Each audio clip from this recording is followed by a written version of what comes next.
Hi, my name is Ted Tasker. I'm the Chief Technical Officer of BI Voyage. Thanks for watching this Take 5 where we're going to demonstrate PDW parallelism. So PDW is two things. It's hardware that scales up, right? In this example, we're talking about a half rack because that's what I'll be demonstrating on, a half rack appliance from HP where we have 4 compute nodes and a control node. Basically, a control node is going to be the brains of the operation, take your SQL, figure out how to run it on multiple servers. But the key is also software based, and it's a new table type, whether the table is distributed or replicate. Replicate means we'll take the smaller tables we have and make a full copy of them on each of the compute nodes. But a distribute table is a table that we're going to split up so that one row exists only in one and only one distribution.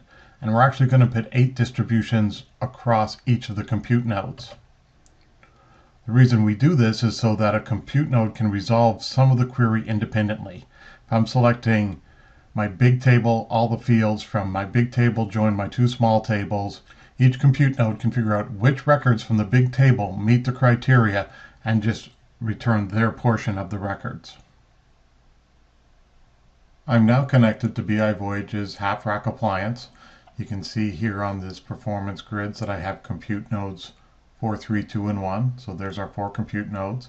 This is part of the admin console that ships with PDW-V1. You can see I've got processor time, disk reads, and disk writes. I'm going to close the disk writes, and I'm going to drill into a specific compute node 1. What comes up now is, for that particular compute node, G through G data 08, as well as some other drives. But these are the ones of real interest to us. Remember when we talked about distributed tables, we said that when you distribute, there's 8 copies of a table per compute node, and they go across these 8 LUNs.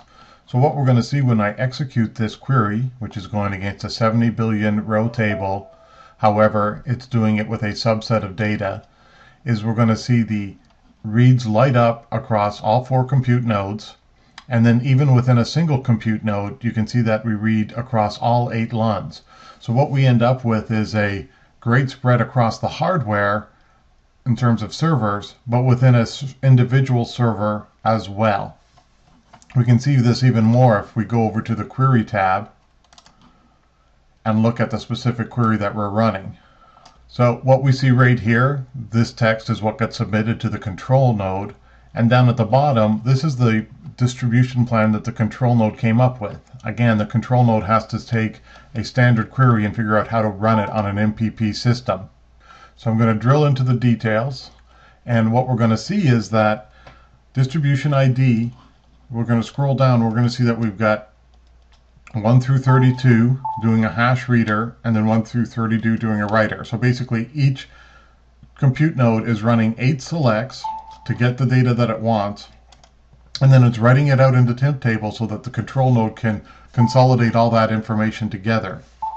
So in parallel, we had 32 queries executing. Refresh again just to see what our final status here is, to see if we've completed running. We have, is complete. You can see the start time was identical. Everything started at the same time. The run times are a little different, or the duration for each compute node. That's because some buckets may have a few more records. A compute node may have been busy doing some OS level stuff as well, so there's always a little bit of resource contention that might go on a server. But in general, they all ran from 49 to 54 seconds, and our total duration was 54 seconds. So in some ways, it might seem like we have some complexity here, some extra complexity. I had 3 tables, small 1 and 2 and big, but yet on the appliance it's actually 40 tables. But the key is it's on the appliance it's 40. The complexity is hidden by the appliance. To the end user, they're just thinking about that logical database. They're writing a query from Excel against their big table, not the 32 tables underneath.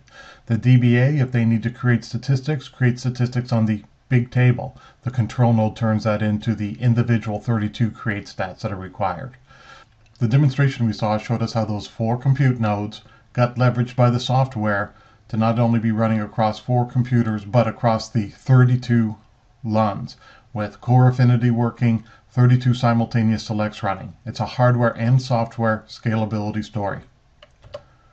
This has been a Take 5. Thanks for watching. If you'd like more information, please contact Joe Anstein at BI Voyage.